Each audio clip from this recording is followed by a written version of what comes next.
In this video, we are going to go over exactly how much money you can make as an investor here in the Riviera Maya. This is a series of videos that I have created for you for free to be able to find everything and anything you need to know in regards to making the right decision on purchasing a property. Whether you want to build, whether you want to buy as a retail investor, whether you want to commercialize some sort of piece of land. This is an entire series as well as my free online course below in the description on how to be successful. It's based off of 5 years of experience on my part. I'm an investor myself. I've helped 70, 80, 100 people invest down here as a foreigner, and what this video is going to show you is a case study that I put together personally for a client that I had been operating her unit. Now, she came to me, she wanted to sell her unit, and in the meantime, before selling her unit, she wanted to operate on Airbnb and, make some extra money for the sole reason of why she purchased the property.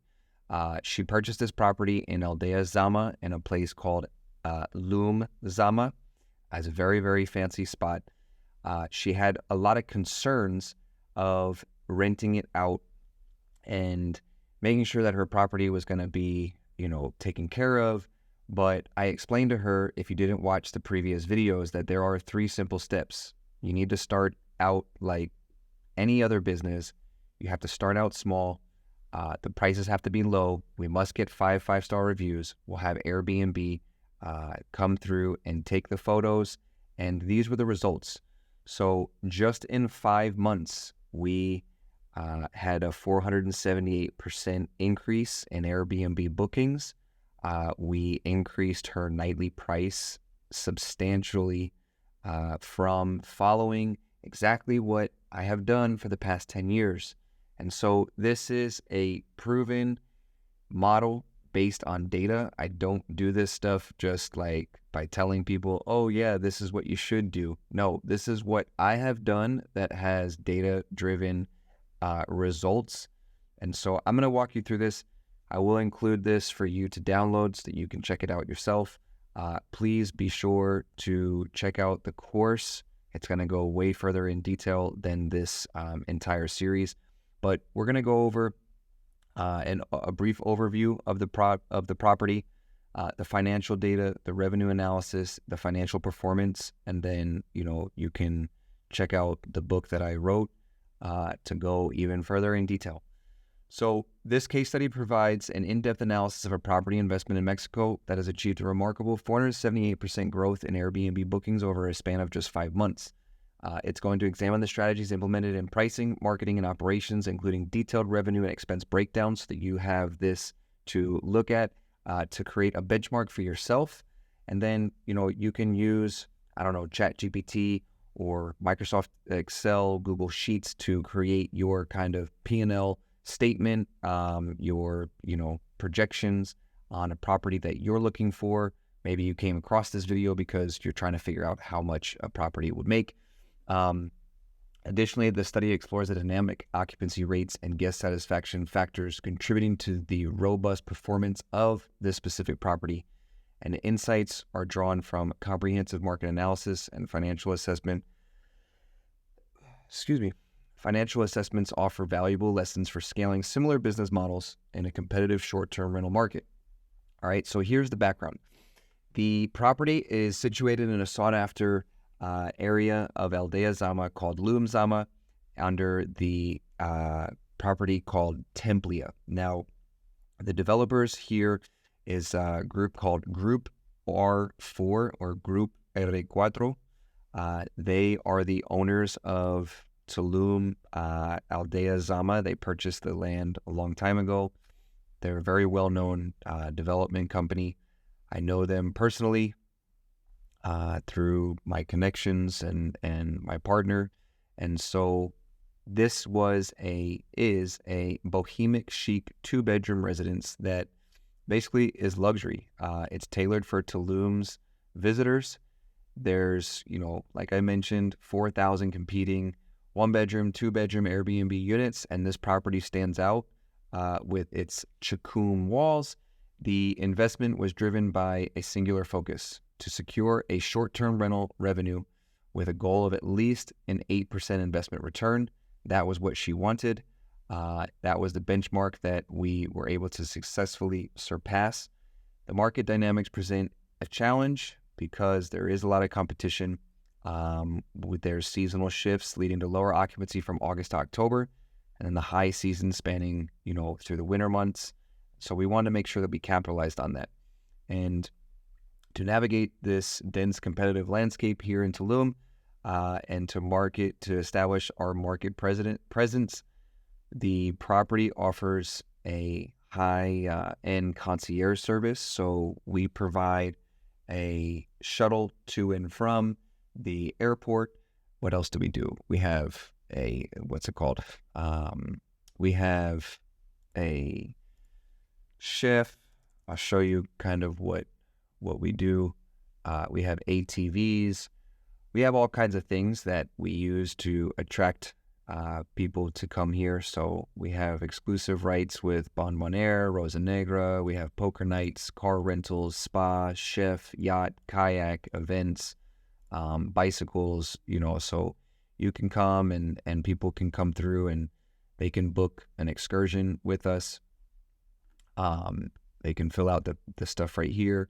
And so this is stuff that I provide to our guests when they want to stay. And so that does play into the factor of, getting great 5-star reviews, right? So I built that entire company out. That's completely separate. I want to focus just on this case study, but just to note that this does go into effect on getting that. And really, it goes what I was telling you earlier is 5-star reviews, right? So I want you to note that this is one of the most expensive areas in the Riviera Maya. Zama is an exclusive neighborhood within Aldea Zama. You can see higher returns with the right property. So the entire reason I've built this series out is for you to see literally what works and what doesn't. So our innovation, right? My innovation on making this property stand out. To amplify our property's visibility on Airbnb, we implemented a novel strategy targeting the platform's algorithm. We encourage each guest to add our listing to their wish list, like I mentioned in a previous video, a tactic designed to boost the algorithmic ranking due to increased saves and wish list inclusions. This proactive approach was instrumental in propelling our listing to the forefront of our search results, capturing the attention of potential guests and significantly enhancing our online presence on the Airbnb platform. Again, if you haven't watched the videos, go back, but the 80-20 rule, 80% of Airbnb's business comes from 20% of the best performing units. Whether you have a 4.6 or a 4.5 or a 4.7 rating, there's other people that are outperforming you because they have 5 stars. They have 4.9, 4.93, 4.89, right? You have to be in the top 20% to be seen. And in order to do that, you need to get people to write great 5-star reviews. You need to provide an experience for them. That is specifically what happens here in the Riviera Maya. People are coming for an experience. And I can't stress that enough.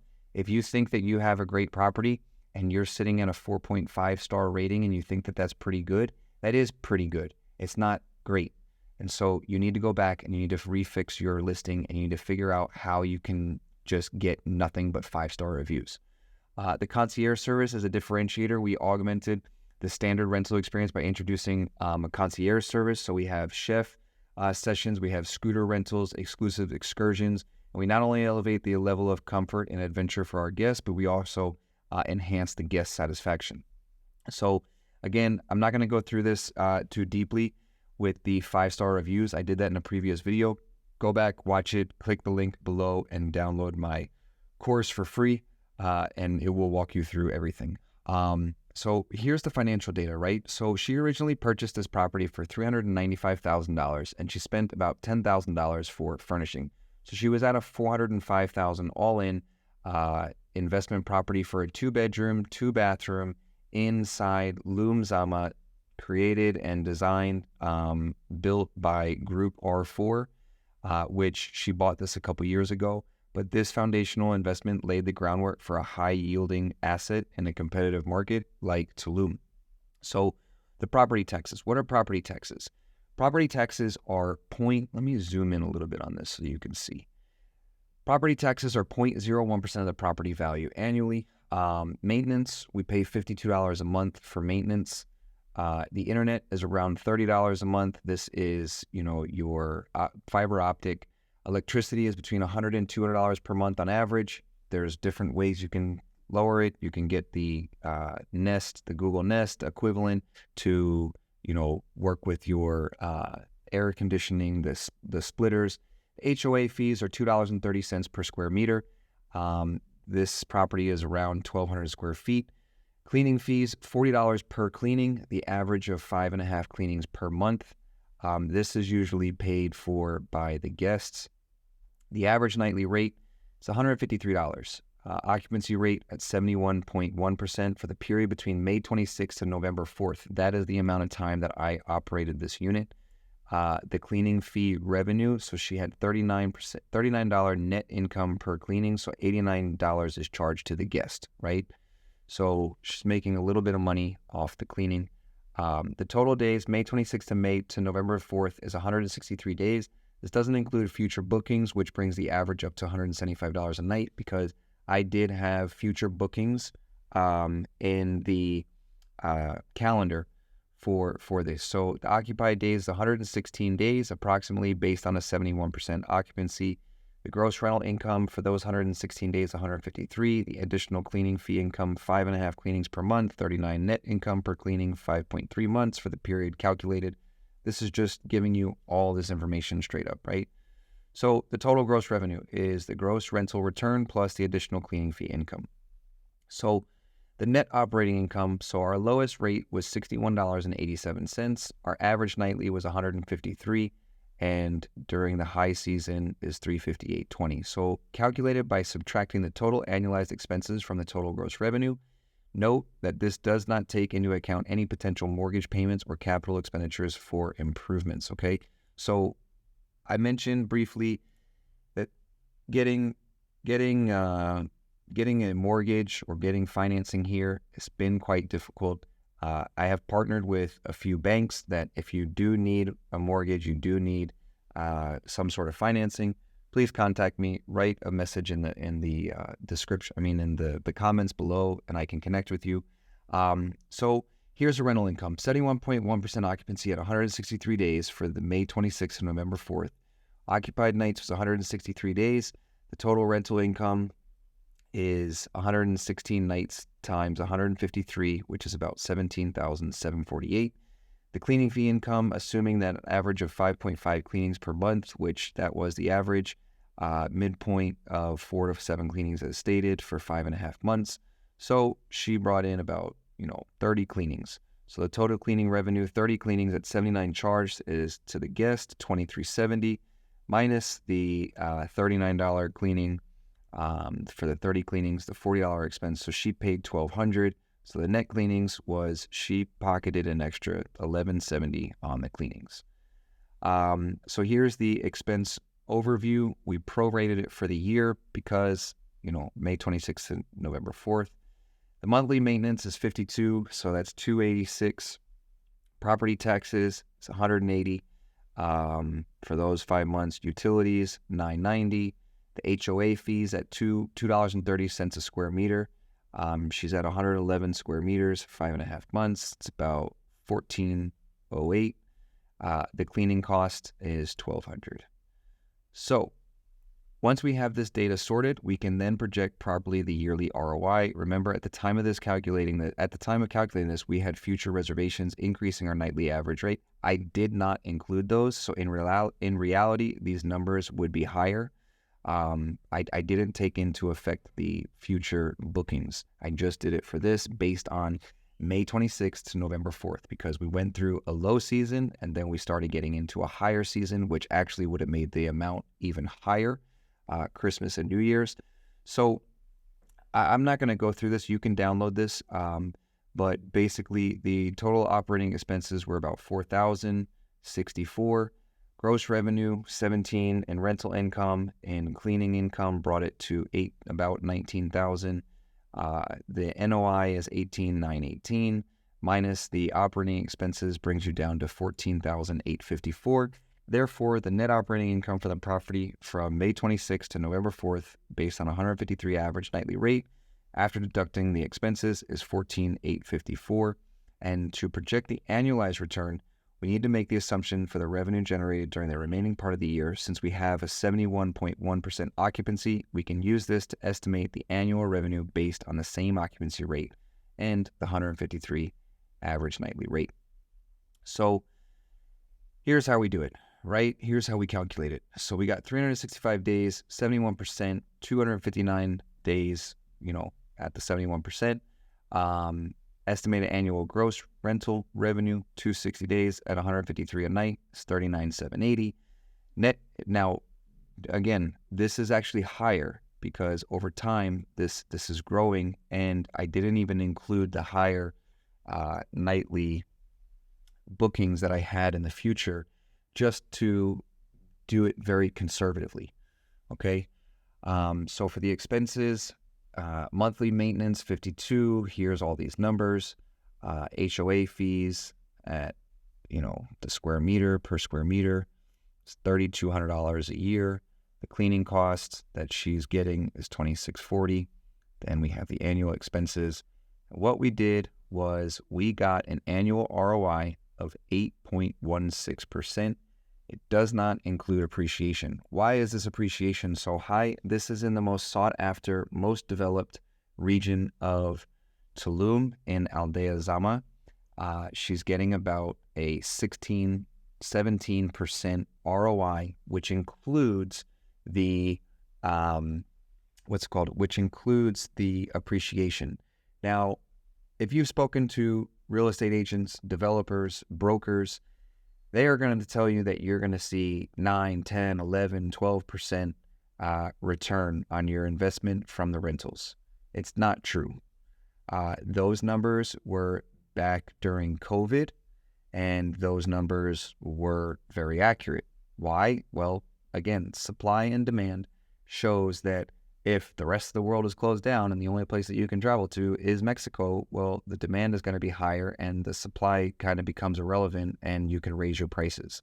Now that we're out of COVID and you hear someone tell you that you're going to get double-digit returns without appreciation, I would take that with a very big grain of salt.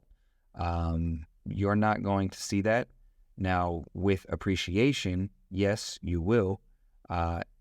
Going back to my previous videos, Puerto Morelos is an amazing place to invest. It's super early. It's what Tulum was, 10 years ago. It's the same as the story where my friend bought $35 a square meter, and now these pieces of land are selling for $350 a square meter.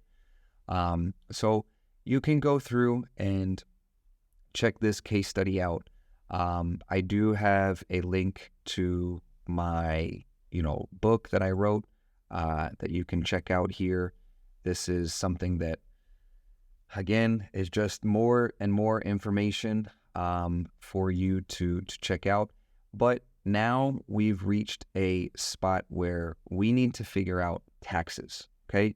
So these are your taxes that are being deducted from Airbnb at a 20%